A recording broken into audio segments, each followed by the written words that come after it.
संचित क्या है ना, आजकल ये लोग कोई ट्रैक्टर चला रहा है, कोई चरखा चला रहा है, कोई साइकिल चला रहा है, इनके बस का बस यही चलाना है। और देश जो है, जो व्यक्ति चला सकता है सबको साथ में लेकर के, उनका नाम है हिंदुस्तान के आदरणीय प्रधानमंत्री नरेंद्र दामोदर दास मोदी जी। अब आप देखो इनके जो चेले चपाटे हैं, राहुल बाबा, मंदबुद्धि राहुल गांधी वायनाड पहुंचे हुए हैं केरला के अंदर, और वहां पर ट्रैक्टर चला रहे हैं ट्रैक्टर। तो मैंने आज ट्वीट भी किया है कि राहुल गांधी, बिल्कुल पहली बार तुमने जीवन में सही काम पकड़ा है, ट्रैक्टर चला सकते हो, तुम्हें आता है, यही चलाओ। तुम्हारे जीजा आज सुबह से यहाँ दिल्ली के अंदर साइकिल चला रहे हैं, पीछे बड़ी सी करोड़ों की गाड़ी चल रही है, साथ में पुलिस वाले चल रहे हैं, बॉडीगार्ड चल रहे हैं, और जीजा साहब कोट पैंट पहन के साइकिल चला रहे हैं। तो उसके जीजे का बस का साइकिल चलाना है, तो एक ट्रैक्टर चलाए, एक साइकिल चलाए, यही तुम करो। देश को चलाने के ख्वाब मत देखो, तुमसे ना हो पाएगा, तुम्हारे बस की बात नहीं है। और जहां तक राकेश टिकैत हैं, इनको तो मैं ये बोलूंगी, तुम चरखा ना चलाओ ताऊ, तुम्हारे चरखा चला के हम जो है कॉर्पोरेट सेक्टर जितने भी उनको बंद कर देंगे, इस तरीके की बात। देखो क्या है, चरखा चलाने के लिए ना,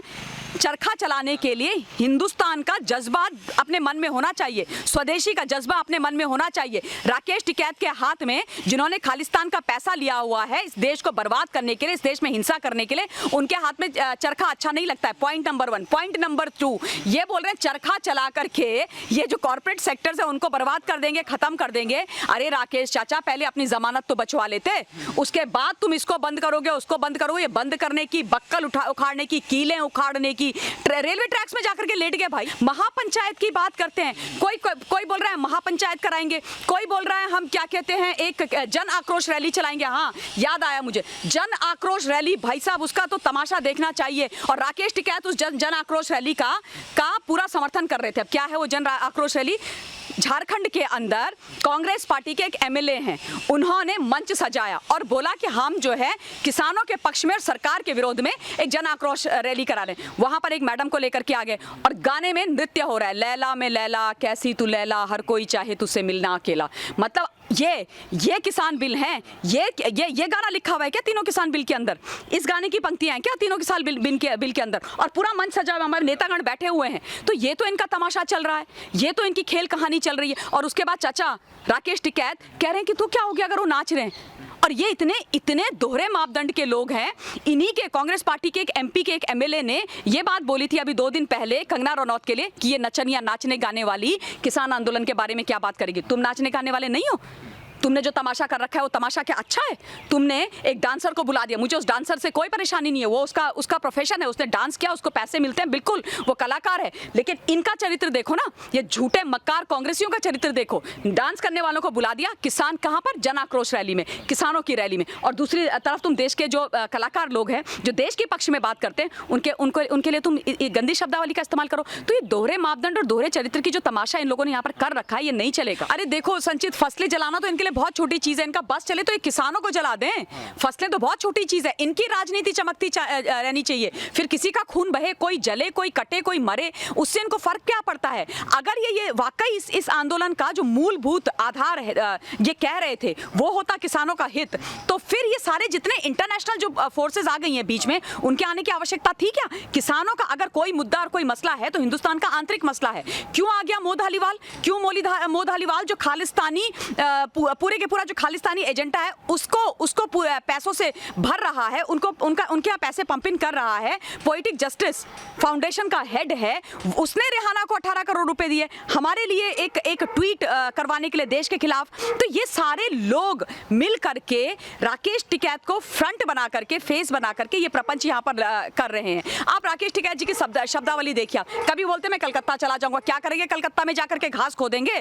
क्या करेंगे कलकत्ता में जाके? कौन से किसानों का भला करने के लिए वहां पर पहुंच रहे हैं? और कलकत्ता में भला करेंगे? ममता दीदी ने तो भला किया नहीं।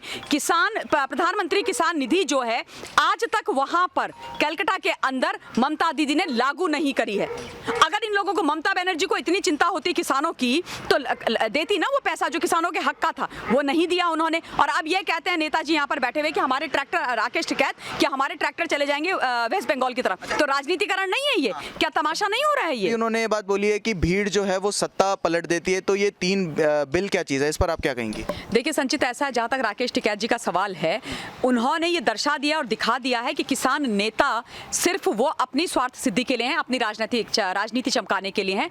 किसानों से, किसानों के भले से, किसानों की तरक्की से, किसानों की उन्नति से, किसानों की जो समस्याएं उनके समाधान से राकेश टिकैत का न कभी कोई लेना देना था, न है, न होगा। राकेश टिकैत अगर इस वक्त किसानों के कंधों पर रख करके बाकी लोगों के साथ मिलकर के बंदूक चला रहे हैं तो सिर्फ और सिर्फ इसलिए चला रहे हैं ताकि उनकी जो डूबती हुई नैया है राजनीतिक, वो भी उभर जाए। 2022 में आने वाले समय में पश्चिमी उत्तर प्रदेश से चुनाव लड़ने के फिर से सपने देख रहे हैं। राकेश टिकैत वही व्यक्ति हैं जिनकी जमानत जब्त हो गई थी पहले जब इन्होंने चुनाव लड़ा था। तो ये जो सारा प्रपंच रचा गया है, ये पूरे का पूरा चुनाव को मद्देनजर रखते हुए रचा गया है।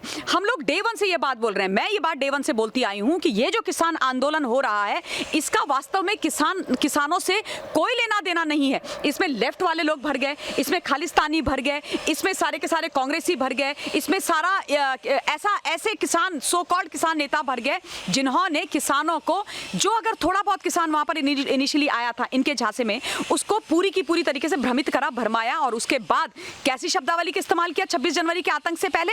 बक्कल उतार देंगे। किसके शब्द हैं ये? राकेश टिकैत के। कहते हैं रोक के दिखा दियो, बक्कल उतार देंगे। नहीं, वो अपनी इज्जत बचा रहे हैं संचित, भागते भूत की लंगोटी हाथ वो वाली कहानी हो गई। अपनी इज्जत बचाने की कोशिश कर रहे हैं क्योंकि जैसे आपने बोले वहां पे तंबू कनात सारे खाली हो गए। सारे जो लोग थे उन्होंने अपना बोरिया बिस्तरा बांध करके वो निकल कर चले गए। गांव में जो लोग हैं जिनसे वार्तालाप की जा रही है विभिन्न लोगों के द्वारा, वो कहते हैं कि हमें 3-3 हज़ार 2-2 हज़ार रुपए में इन्होंने खरीद करके बॉर्डर्स में ले जाने की कोशिश करी थी। बड़े जो सच्चे किसान हैं इस देश के, उन्होंने बोला ये 3,000-5,000 रुपए अपनी जेब में रखो, निकलो हमारे गाँव से बाहर। अब लोग इनके झांसे में आ नहीं रहे, सारा सब कुछ खाली हो रहा है। अब अपनी इज्जत बचाने के लिए क्या करेंगे? डोल रहे हैं इधर से उधर। कभी बोलते हैं मैं गुजरात चला जाऊंगा चरखा चलाने के लिए, कभी कहते हैं मैं कलकत्ता चला जाऊंगा चरखा चलाने के लिए, कभी बोलते हैं कि मैं ये बक्कल उतार दूंगा, कभी बोलते हैं मैं ये कर दूंगा, मैं वो कर दूंगा। तो ये सारा क्या हो रहा है? अपना फेस सेविंग हो रही है, इज्जत बचाने की कोशिश हो रही है क्योंकि राकेश टिकैत के पीछे आज कोई नहीं है। बाय द वे, इनका जो ये किसान सो कॉल्ड किसान आंदोलन है और जो ये किसान एसोसिएशंस भी आई हुई है बीच में, इनमें तो कब के 2 फाड़ हो चुके हैं। कुछ लोग कुछ तरफ है, कुछ लोग, मेरे को अभी तक याद है किशोर तिवारी जी उनके साथ में कुछ टाइम पहले डिबेट कर रही थी, तो उन्होंने मुझे ही बोली ये बात, कहते हैं हम राकेश टिकैत को किसान नेता नहीं मानते। और जो राकेश टिकैत कह रहा है कोई जरूरी थोड़ी है वो सारे किसानों की आवाज है, कोई जरूरी थोड़ी है कि वो तमाम जो किसान नेता है उनकी आवाज है। तो बताइए, अब बताइए आप, जो किसानों के जो इतने बड़े बड़े नेता हैं वही उनके खिलाफ बोल रहे हैं, वही राकेश टिकैत की बात सुनने को नहीं तैयार हैं। तो राकेश टिकैत जी का तो दूध का दूध और पानी का पानी हो गया। उनके चेहरे के बाद उन्होंने जो बड़ा सा नकाब लगाया हुआ था वो बाहर निकल गया। कभी हरे रंग का टोपी पहन लेते हैं, कभी भगवे कलर की अपने सर पे पगड़ी बांध लेते हैं, पता नहीं क्या क्या तमाशा करते हैं, पूरे टाइम लोगों से घिरे हुए रहते हैं। बाय द वे, ये भी बॉर्डर की कहानी है। राकेश टिकैत से आप जाकर के डायरेक्टली मिल के दिखा दो, वहां पर कुछ लोग हैं उनके पहरेदार जो डिसाइड करते हैं कौन उनसे मिलने जाएगा, कौन नहीं मिलने जाएगा। साफ ये चीजें ना साफ दर्शाती हैं कि इनके पीछे कोई ना कोई बहुत बड़ी कंस्पिरेसी चल रही है। अब आप देखो सारे जिस तरीके से अभी दिशा रवि पकड़ी गई है, अभी आप देखना उसके पेट में से क्या क्या चीजें निकल के बाहर आएंगी। अभी आप देखना क्या क्या सच्चाई बाहर निकल करके आएगी। बोल रहे 21 साल की लड़की है बेचारी, कहाँ की 21 साल की लड़की बेचारी? 18 वर्ष के होते ही इस देश के अंदर वोटिंग राइट मिल जाता है संचित। और 18 वर्ष के युवक और युवती को इतना समझदार हमारा संविधान मानता है कि वो इस देश की दशा और दिशा बदलने के लिए देश की सरकार को चुन सकते हैं, देश के प्रधानमंत्री को चुन सकते हैं। तो 21 साल की वो बच्ची हो गई। और मैं एक चीज और साफ करना चाहती हूँ, वो ग्रेटा थनबर्ग के साथ काम कर रही थी, मोह धालीवाल के साथ काम कर रही थी और उन लोगों के साथ मिलकर के देश को अराजकता में तब्दील करने की कोशिश कर रही थी, देश में हिंसा फैलाने की कोशिश कर रही थी, देश को बर्बाद और बरगलाने की कोशिश कर रही थी। वो बच्ची नहीं है, क्रिमिनल होता है। ना स्त्री होती है, ना पुरुष होता है, ना बच्चा होता है, ना जवान होता है, ना बूढ़ा होता है। वो इस देश की दोषी है और ये लोग जो उसको बचाने की कोशिश कर रहे हैं, ये सारे के सारे भी दोषी हैं। इन सबको हाशिए पे रखना बहुत जरूरी है, इनका इन्वेस्टिगेशन होना बहुत जरूरी है और इनके खिलाफ देशद्रोह के जो मुकदमे हैं वो भी चलने बहुत ज्यादा जरूरी हैं। इस देश से ऊपर कोई नहीं है, देश सर्वोपरि है, देश से ऊपर कोई नहीं है और ये तमाशा नहीं चलेगा इस देश में। मैम, वहीं राहुल गांधी भी सामने आते हैं और राहुल गांधी सामने आकर ये बात करते हैं कि सरकार ये तीनों काले कानून वापस नहीं करेगी, तो लोगों को अब जिद पर अड़ना पड़ेगा, तभी ये जो तीनों काले कानून है ये वापस होंगे। राहुल गांधी का ये बयान है इस पर। अरे राहुल गांधी छोटा भीम पोगो देखने वाला व्यक्ति, मंदबुद्धि आदमी, इसकी बातों में कहाँ लग जाते हो आप लोग। ये कह रहा है राहुल गांधी ने बोला काला कानून। राहुल गांधी से पूछो भाई उस कानून में काला है क्या।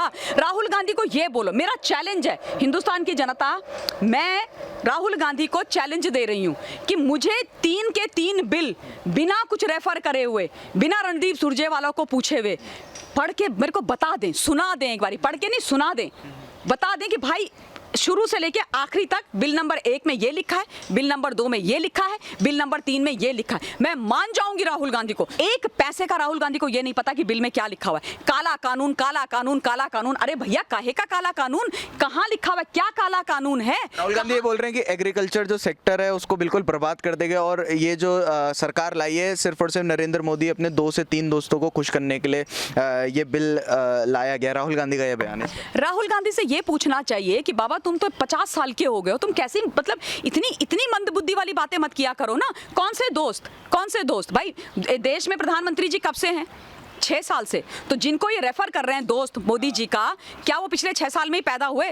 मतलब वो 6 साल में पैदा भी हो गए, वो बड़े भी हो गए, उन्होंने अपना बिजनेस भी खड़ा कर दिया, अरबपति खरबपति भी बन गए। क्या बेवकूफ़ी भरी बातें करता है राहुल गांधी, मेरी समझ में नहीं आता इस व्यक्ति को कोई अक्ल क्यों नहीं देता। ट्रैक्टर चला रहा है। अब मैं ये कह रही हूँ कि इनको थोड़ा बॉर्नविटा के साथ दूध और पिला दो, शायद इनके दिमाग में थोड़ी शक्ति आए, तो थोड़ी जो इनकी मसल्स कमज़ोर हो गई है ना, मतलब शायद रक्त संचार ऊपर तक जा नहीं रहा है दिमाग तक, तो ये सोच नहीं पा रहे हैं, तो शायद इनकी सोचने समझने की शक्ति ठीक हो जाए, सोचने लगे। क्योंकि मुझे इतनी बुद्धिविहीन ये बातें लगती हैं ना, इतनी छोटी ओछी और बुद्धिविहीन बातें लगती हैं कि मुझे गुस्सा भी नहीं आता राहुल गांधी पे, मुझे एक्चुअली हंसी आती है कि मैं क्या बोलूँ इस व्यक्ति को, मैं क्या क्या समझाऊँ। कभी कुछ करते हैं, कभी कुछ करते हैं, कभी कुछ करते हैं, टोटल तमाशा।